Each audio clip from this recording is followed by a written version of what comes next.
Vaping. It's the latest in what many believe to be the safer alternative to smoking. The tool to quit conventional cigarettes. And it's gotten millions around the world hooked. Kalau misalkan saya ada yang challenge ya, saya kasih uang $1 miliar gitu untuk berhenti vaping, mungkin saya tidak ya. Pasti kemana-mana selalu pegang vape ya.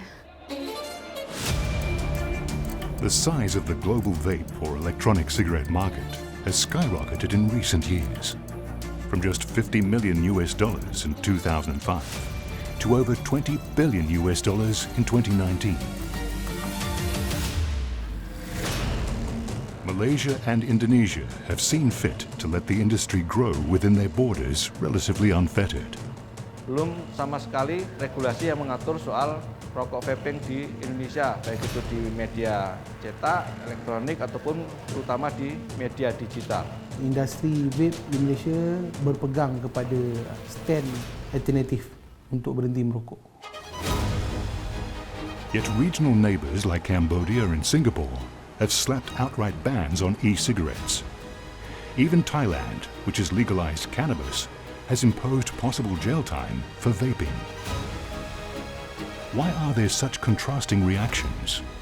Are e-cigarettes the tool to quit smoking?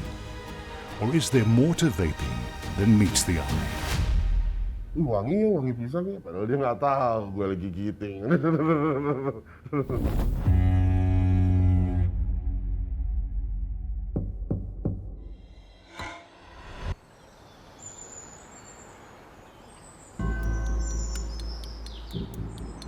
Somewhere in the cool mountain city of Bandung,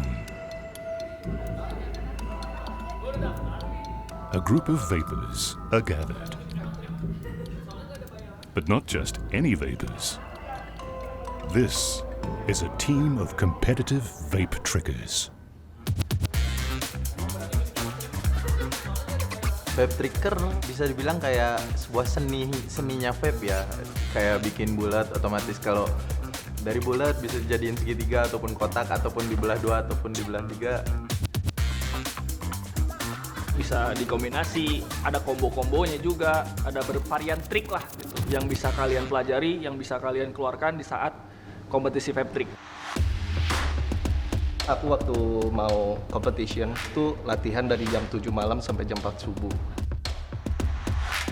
The youngsters are happy to put in the hours because coming up with the most creative and impressive tricks comes with rich rewards sponsored by the vape industry.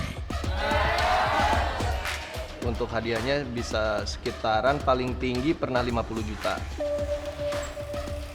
That's over 5 times the average monthly salary in Indonesia. The team's next big vape tricking competition is due in less than a month at one of Indonesia's annual vape expos or trade shows.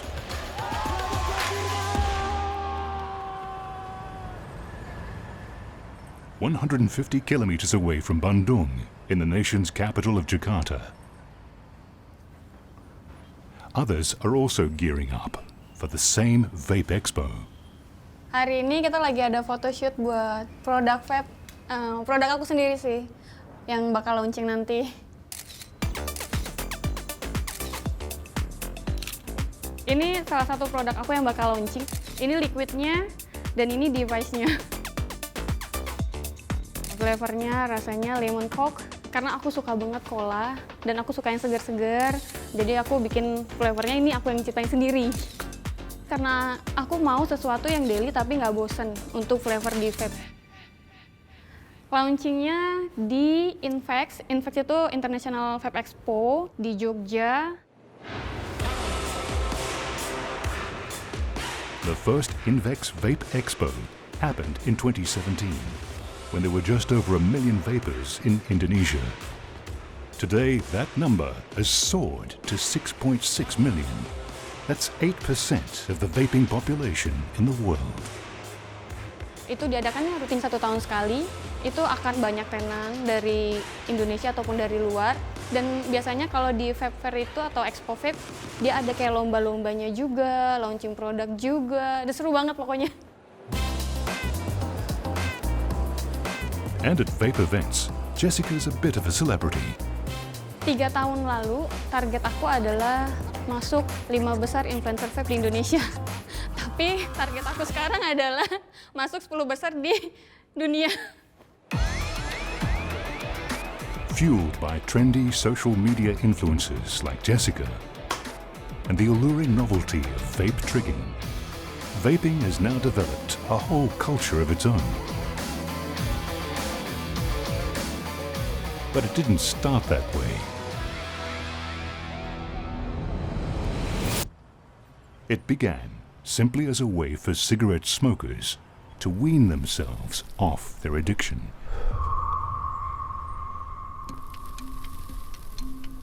The burning of tobacco in conventional cigarettes is what produces the 2 killer toxins of smoking, tar and carbon monoxide. In contrast, vapes don't contain tobacco and don't produce smoke. Instead, they use an electronic heating method that only generates vapor, potentially rendering them less harmful.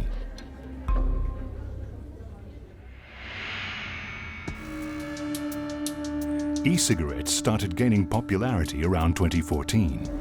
Since then, thousands have managed to quit smoking, thanks to vaping.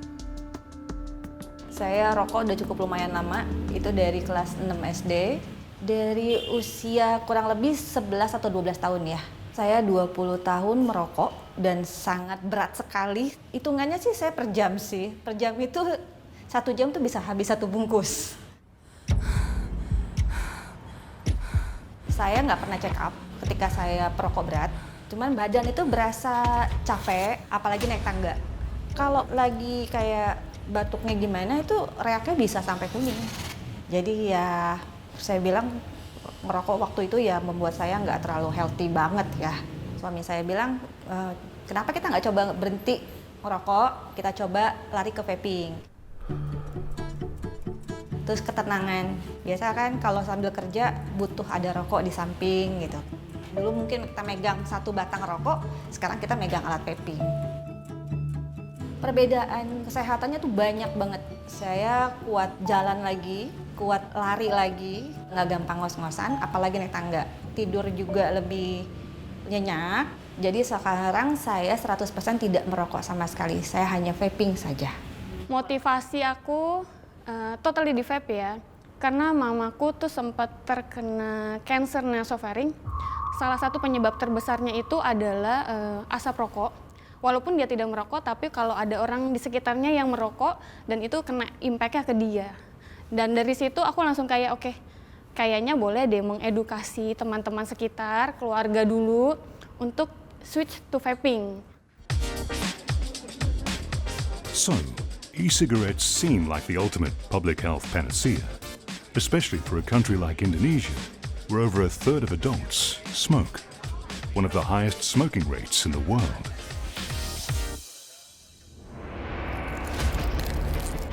Yet, around 2014, governments around the world started coming down hard on vaping, with some even going so far as to ban it. What is behind such drastic action against something that could very well be the be-all, end-all solution to the global tobacco crisis?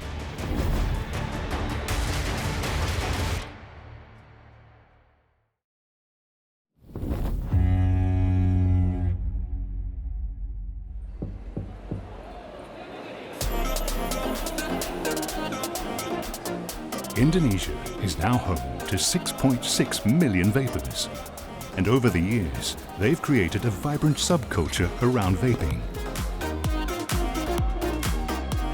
With vape expos, vape trick competitions, and even vape-specific food establishments, or what is known as a vape cafe. Vape Hunt itu dia sebuah ya tempat buat beli vape.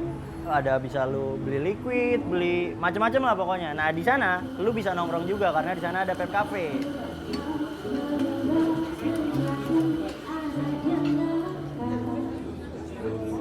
A mainstay of such vape cafes and other vape shops is a counter or bar like this,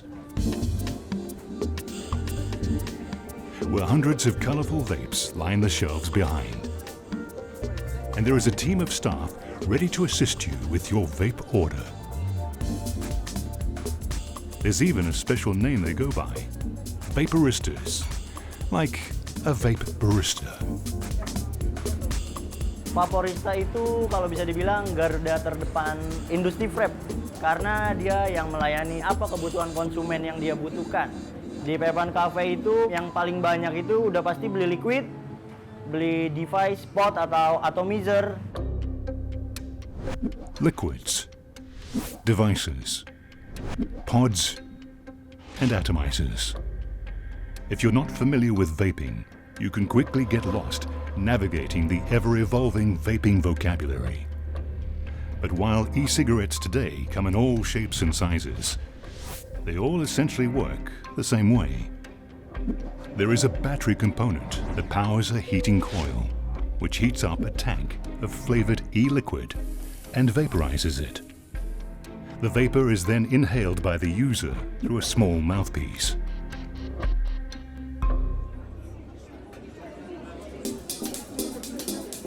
The flavorings of the e-liquid are a huge factor in the appeal of e-cigarettes. For many vapers, it is the wide variety that first draws them in, and one of the reasons that keeps them coming back for more.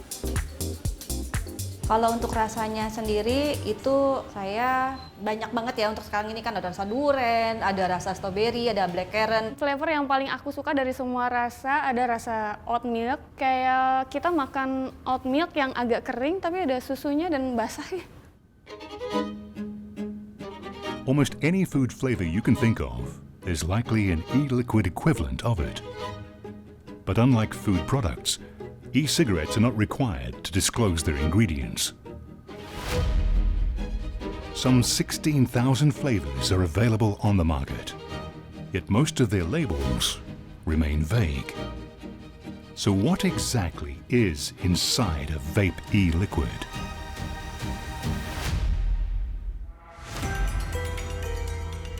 Undercover Asia sent 5 popular e-liquid flavors for testing: cola, grape, bandung, caramel, and custard cream. We consulted experts about the results. So something that was found in all these 5 e-liquids was nicotine.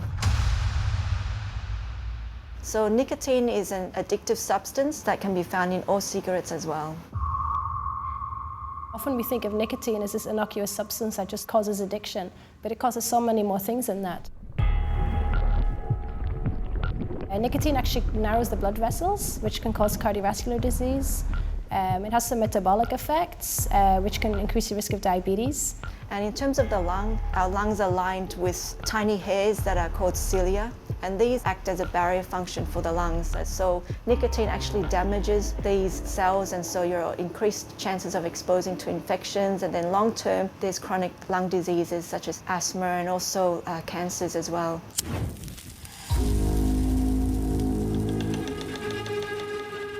In cigarettes, nicotine is released from the burning of tobacco. But in vapes, manufacturers pre-extract the nicotine from tobacco leaves in advance and then add it to e-liquids. The delivery of nicotine is faster, quicker, compared to waiting for that nicotine to come out from the combustion of the tobacco. Why add such an addictive and harmful substance to something promoted as a healthier alternative to cigarettes? To investigate, Undercover Asia goes to Malaysia, a country that, despite its relatively small size, has emerged as one of the world's biggest producers of e-liquids. We managed to speak to the largest vape manufacturer there. Since the beginning, our campaign is actually stop smoking in 7 days or money back guarantee. So, untuk seseorang perokok berhenti merokok, dia perlu certain amount of nicotine. 1 stick of cigarette contain 2.4 mg of nicotine. So, 1 pack of cigarette contain 48 mg of nicotine. So for example, like this one, we have 2 ml. Let's say they smoke 2 pack of cigarette is equals to 1 pot of this. So nicotine wise is the same. Tapi kalau di vape, kita bisa sesuaikan nikotin, seberapa banyak nikotin yang kita mau gunakan untuk daily. E-liquids are available in various nicotine strengths, from 0 nicotine up to 12 milligrams per milliliter or more. The goal for people who want to quit smoking is to eventually reach 0. But 0 nicotine vapes are not exactly commonplace. One study in the US found that they account for less than 1% of the market share. And even the biggest vape manufacturer in Malaysia doesn't sell it. We don't sell 0 nicotine because if you sell the 0 nicotine, you can't quit smoking. Kebetulan saya di adjustnya bukan merendah tapi meninggi. Awalnya tuh saya beli lokal gitu, nikotinnya tuh 30. Terus tiba-tiba nggak ada barangnya, akhirnya saya beli yang merek luar, itu udah adanya 48. Akhirnya ya saya pakai yang 48. Sensasinya beda ya. Nah kalau pakai yang 48, lebih enjoy ya maksudnya. But nicotine is not all that we need to worry about. Our results from testing the 5E liquids also detected 2 other chemicals not listed on the ingredient label: vanillin and acetaldehyde. Acetaldehyde was found in all the 5 products that were measured. That is a carcinogen, and it also can increase the addictiveness effects of the nicotine. 3 of them out of the 5 products contain vanillin. Vanillin comes from the vanilla extract that is added on as a sweetener or as an additive for flavoring. These compounds are fine to be swallowed, but when we heat it up and inhale it, it actually is an irritant to the lungs. Dua-duanya berbahaya karena kandungannya sama. Ada nikotin, gliserol, logam, ya, kemudian zat-zat karsinogenik lain yang macam-macam itu semua ada di dua-duanya. Jadi dua-duanya sama berbahaya. Hanya dimanipulasi oleh baunya aja tadi, misalnya dikasih bau strawberry, kopi.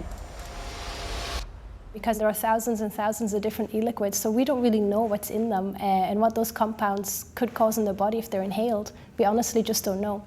So food flavouring semua perisa dia semua safe lah?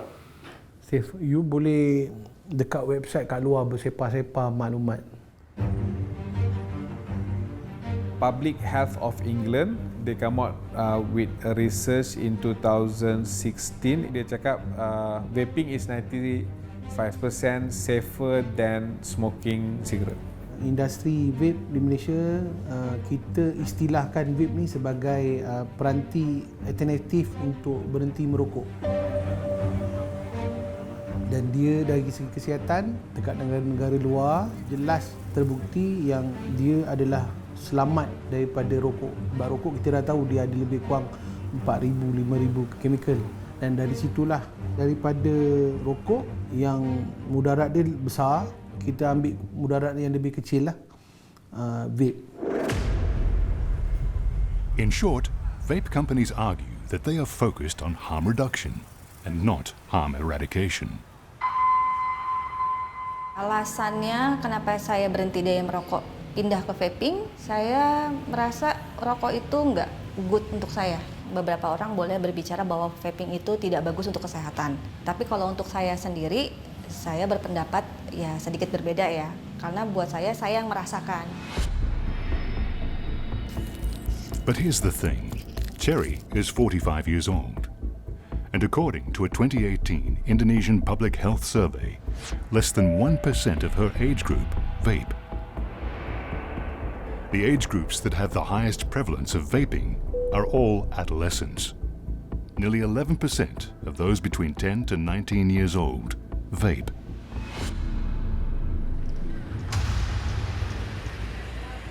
The number is similar across other parts of the region, including in Malaysia, where youth vaping rates sit at 10%. That's more than 500,000 underage vapers.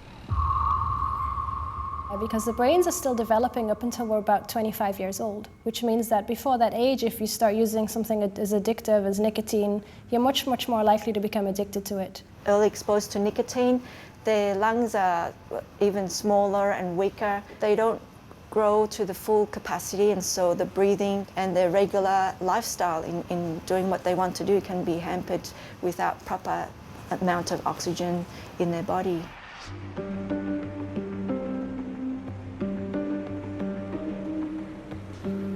Concerned by these health effects, activist Envy Subarao has made it his mission to educate Malaysia's youth on the dangers of vaping nicotine.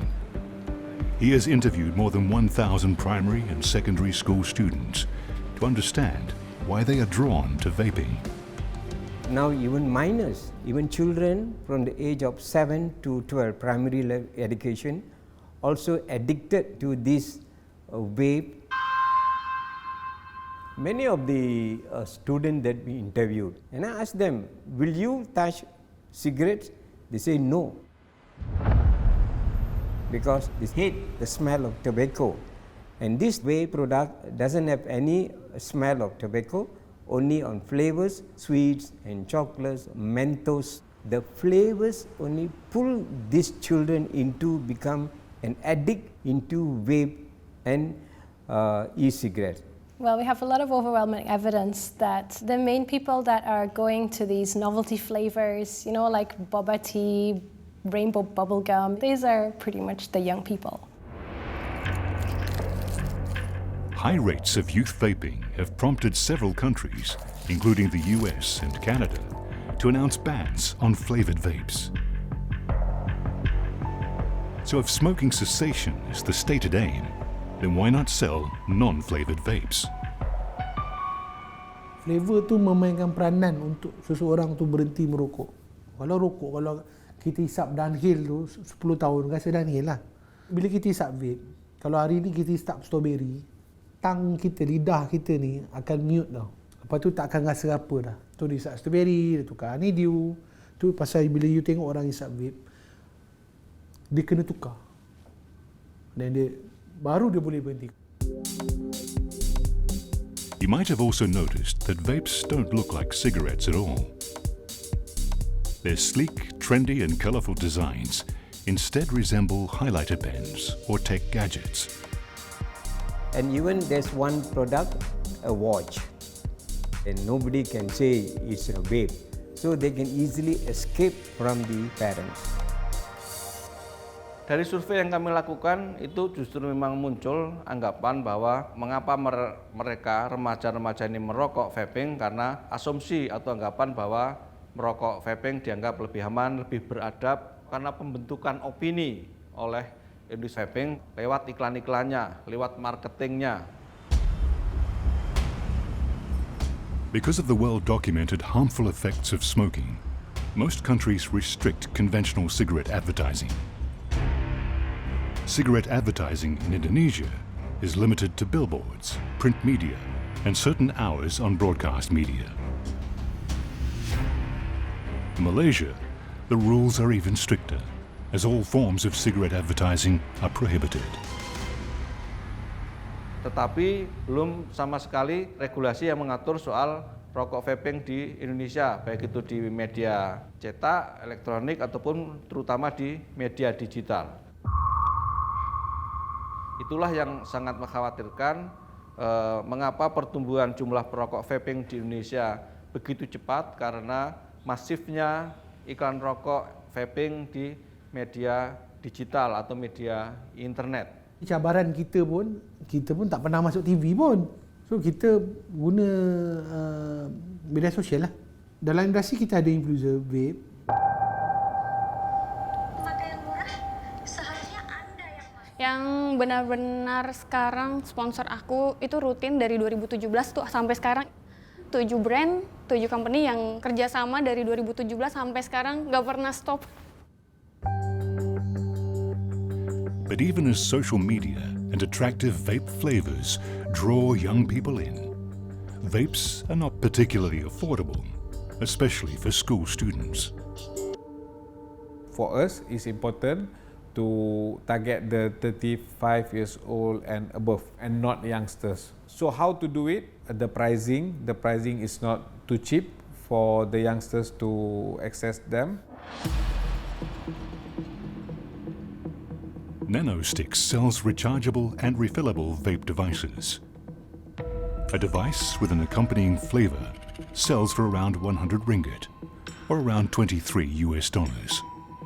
That's nearly 2/3 of the average daily wage in Malaysia. But other manufacturers also make disposable vapes. They have a limited number of puffs, but they are cheaper, selling for as little as 15 ringgit, or just over $3. So the students, who get about $1 to $2 a day for pocket money, the devices aren't exactly out of reach.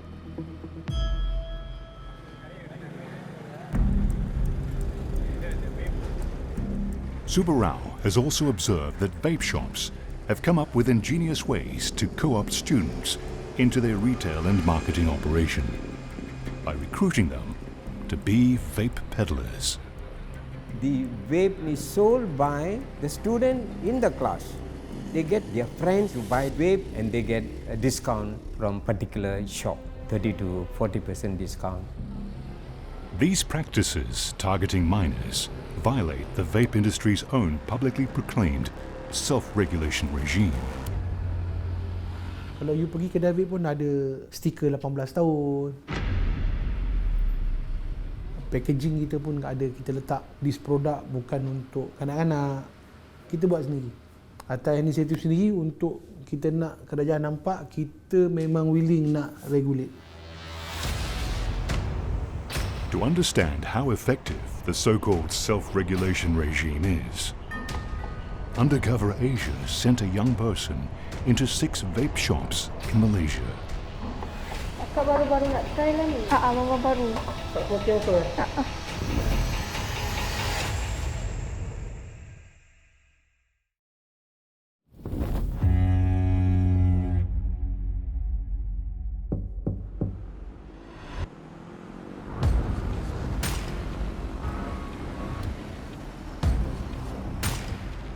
Vape shops in Malaysia claim they do not sell to minors under 18. Yet it is estimated that 1 in 10 youths in the country are actively vaping.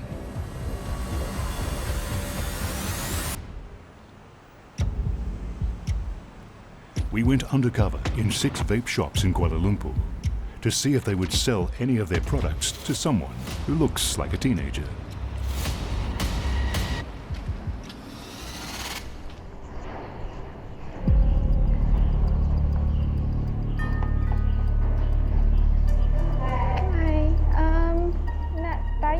Ada tak macam sekarang flavor apa yang popular? Yakult lah, Melayu. Tu paling top. Smoking ke? Sebelum ni ada smoking? Tak. Tak smoking langsung Akak baru-baru nak try lah ni. Memang baru. Memang baru gila. Memang baru gila. Untuk beginner okey ke? Okey. Yakult dia soft je. Dia keras. Nak soft-soft, nak try permulaan dulu, saya recommend ambil ni. Dia 10,000 puff, RM36. Sejuk macam mana? Sejuk akak. Kalau akak nak isap pot ni kan, akak nak rasa sejuk ke atau nak rasa biasa je? Kalau tak apa, asuh. Sebab dia punya nikotin dia tak tinggi sangat, tak rendah sangat lah, tengah-tengah. Perform grade apple Of the 6 shops that Undercover Asia visited, none of them asked for ID, despite 4 of them displaying 18+ signs. But vape companies are saying that the age restrictions are self-enforced. It's not a law. Sejak 2012, kami telah memohon kerajaan untuk mengeluarkan undang-undang bagi mengawal selia penjualan vape dan rokok elektronik. Tapi sehingga sekarang masih tak jadi-jadilah. Yang itu yang kita rasa sedih sikitlah. But if current federal laws were to be strictly applied, the way vapes are being sold freely today would be illegal. That's because in Malaysia, nicotine is a controlled poison that can only be purchased legally from pharmacists and doctors. But there is one exception.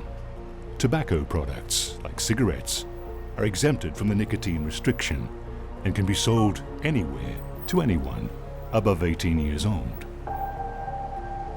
And these have become the rules that the vape industry claims to follow. Whether unintentionally or by design, the inroads made by vapes in the youth market is making big tobacco sit up and take notice. Over the past 10 years plus, we've been seeing tobacco companies acquiring these independent e-cigarette companies and brands. And the tobacco companies know that people are rejecting smoking. They just don't want to smoke anymore. So they have to find a way to stay afloat. Jadi untuk backup produk, ini merupakan new product bagi industri rokok konvensional untuk migrasi ke produk rokok vaping juga. So with that comes a huge growth because obviously the tobacco transnationals have a lot of resources to market their products to young people, and they have a long history of these tactics, so they know exactly what they're doing. With lifelong addiction and health risks associated with vaping by minors, and with big tobacco muscling in with their potential billions to market their own vapes, governments in the region are now scrambling to keep vapes out of the hands of minors, with some considering vaping bans. We actually were involved last year when our former minister, Mr. Khairi Jamaluddin, proposed this idea, Generation Endgame. We call it GEG. The GEG bill, if passed, would prevent individuals born in 2007 or later from ever legally purchasing smoking products, including vapes, even after they turn 18 in 2025. This might be the optimal solution that could help to reduce this vaping prevalence in a very concrete timeline. You can see an end that vaping and smoking will definitely reduce to less than 5% in 2045, which is one of our target goals. But governments, activists, and lawmakers face a formidable challenge: the vaping lobby. The vaping lobby consists of the companies that are selling vaping products, a lot of third parties and front groups like retailer associations or vaping manufacturer associations, trade associations, these kind of groups.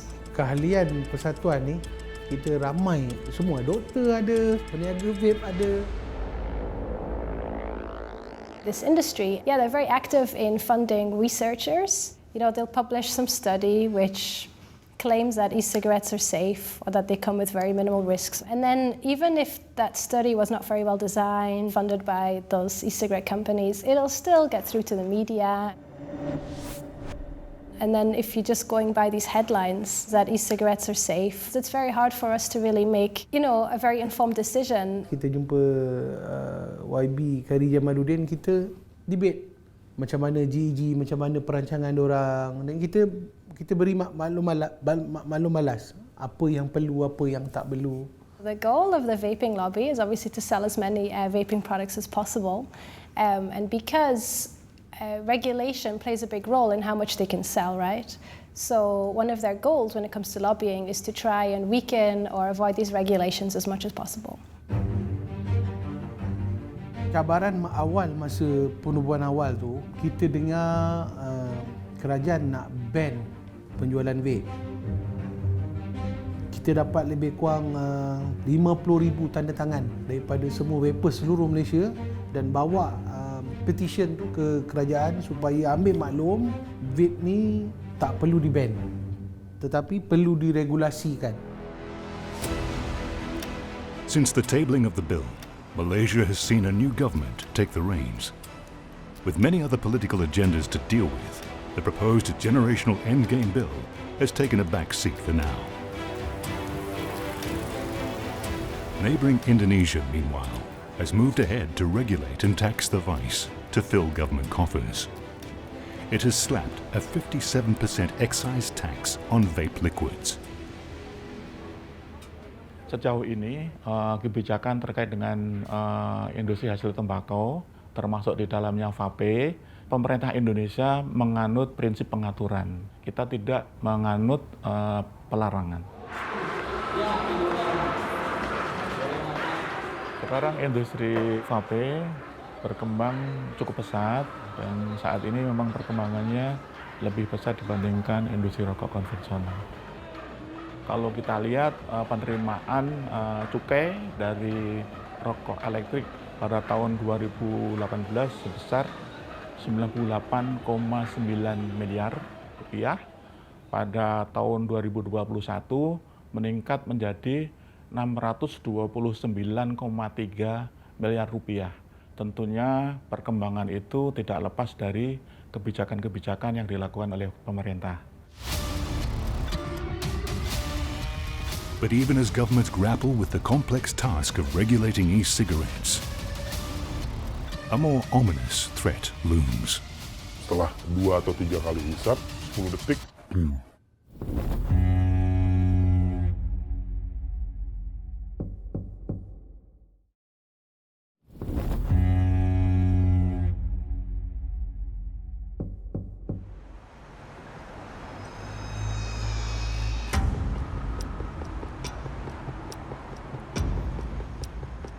Singapore's e-cigarette policy is currently the strictest in Southeast Asia. It is illegal to buy, use, import, or sell vape devices. So in Singapore, I would say that their ban was based on an early precautionary approach. It's like, okay, we have this new product that could potentially help smokers, but we don't know its long-term risks. We don't know how effective it is against current cessation aids, so we wait for the evidence to come out. So that's the approach that Singapore has taken.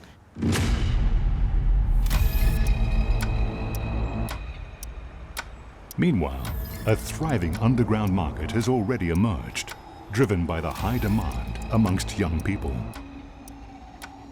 Most get their vapes through popular messaging platform Telegram. Actually, it's surprisingly easy for them to get. A lot of the young people seem to be getting vaping products from online sellers. So we kind of do a cash-on-delivery type service to Singapore addresses, sneaking them across the border and from Malaysia. And recent raids by the authorities give a sense as to the scale of the black market. More than $300,000 worth of electronic vaporizers. Nearly $370,000 worth of electronic vaporizers. More than $2.2 million worth of electronic vaporizers and components has been seized. The HSA found more than 10,000 assorted e-vaporizers, over 48,800 assorted pods, and 187 e-liquids. What we're seeing is people are really unclear about the harms of vaping. A lot of people don't even seem to be aware that there's nicotine inside the e-liquids, which is really addictive. However, experts now warn that the danger isn't just what vapes contain, but also what they have the potential to become a conduit of.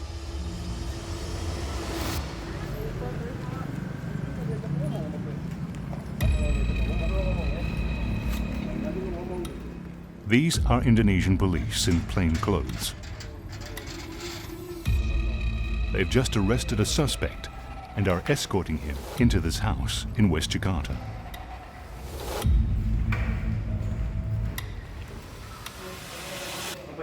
Duduk. Siapa ini? Kalau ditanya jawab. Siapa ini? Bisa jawab Kak? Bisa Pak. Nilai.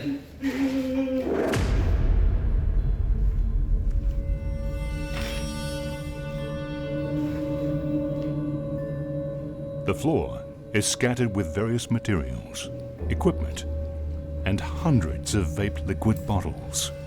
Kita menyita barang bukti liquid vape kurang lebih 350 botol. But these aren't just your regular vape liquids, because these contain illegal drugs. Maka mereka tahu tata cara untuk meraciknya dan komposisinya, maka jadilah barang tersebut menjadi liquid vape ini. Jadi modus baru dalam narkotika di Indonesia. Ini yaitu narkotika jenis vape. In recent years, a cottage industry making narcotic vape liquids has started to sprout in Indonesia. But it's a cottage industry with a wide network. Ini jaringan internasional, yang penting mendatangkan barang mentahnya dari luar, Tantangan kami yaitu tadi, kami harus mengetahui informasi pengiriman barang masuk yang akan masuk ke Indonesia. What's more, these makeshift home labs don't stay in the same location for long. Modus operandi supaya ini berpindah-pindah seperti dengan halnya proses penjualan, mereka setelah melakukan penjualan langsung take down, putus penjualannya, kemudian sama halnya dengan proses produksi. Setelah mereka berproduksi, sekali produksi mereka akan berpindah tempat lagi. To understand how they came about, what vaping narcotics can do to you, Undercover Asia tracks down vape drug users. Liquid THC itu booming itu sekitar 2017 akhir sampai 2019 awal lah, booming banget, banyak. THC, or tetrahydrocannabinol, is the psychoactive substance that can be extracted from the cannabis plant. It is the compound responsible for producing the high feeling that people typically associate with marijuana. It is illegal to use, possess, or sell all forms of marijuana in Indonesia. Aku dapat informasi dari teman ke teman ya. Lalu akhirnya ketemulah satu akun Instagram yang ngejual itu. Dari situ ya mulai sering beli di orang itu ya, di akun itu. Kalau ganja yang biasa mungkin ya butuh waktu 3 menit atau 5 menit. Kalau ini betul-betul instan, setelah 2 atau 3 kali hisap, 10 detik. But THC isn't the only drug that is being added to vape liquids. Jadi awal mula tuh kan sempat lah ya booming itu synthetic drugs kan. Itu 2015. Ada teman di Singapura nawarin, ini ada yang lebih boom, lebih gawat ya. Apaan tuh katanya. Terus dia ngasih tahu, ini loh liquid tapi harus di vape. Cobain lah. Terus wow, oh ini benar-benar bombastis gitu. Maksudnya pada saat itu semua drugs itu kalah gila ya. Wah, kita kan jadi kan otomatis langsung mikir, wah ini kalau dijualin bisa benar-benar boom. So, Budi and his friends, who were first only users of this illegal vape drug, later became manufacturers and sellers themselves. Saya tahu teman-teman saya pakai itu synthetic drugs yang cannabinoid yang kayak GHW satu, yang kedua ada MDMA, yang ketiga ya itu crystal meth. Ketika gue pakai liquid vape drugs yang liquid drugs itu di vaping itu sekitaran gue nggak ada yang tahu karena ini ada baunya. Jadi kalau gue pengen bau banana yellow, mereka semua ngisepnya yang sekitaran gue ya cuman ngendus bau banana flavor itu. Wangi pisang ya. Kalau dia nggak tahu gue lagi giting.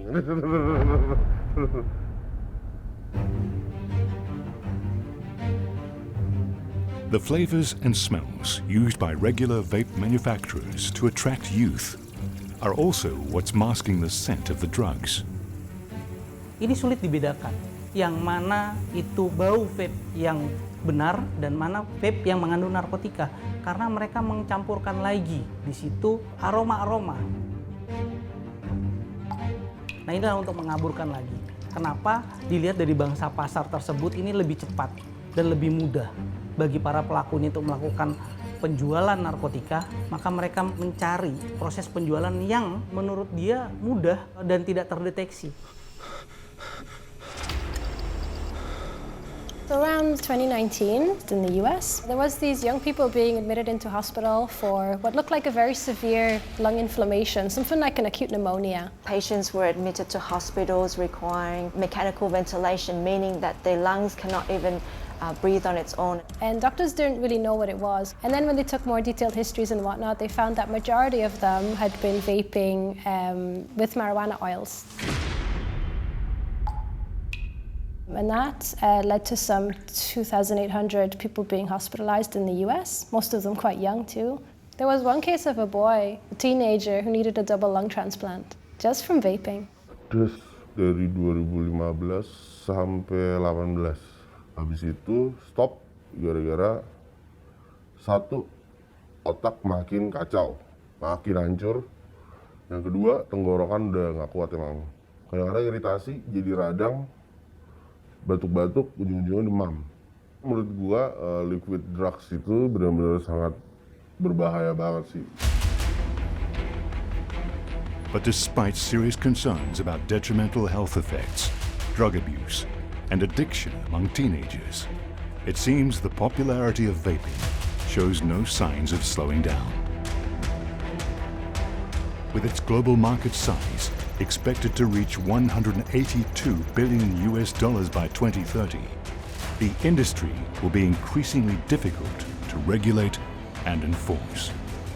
Dengan munculnya rokok vaping di Indonesia menjadikan beban masyarakat dari sisi kesehatan global.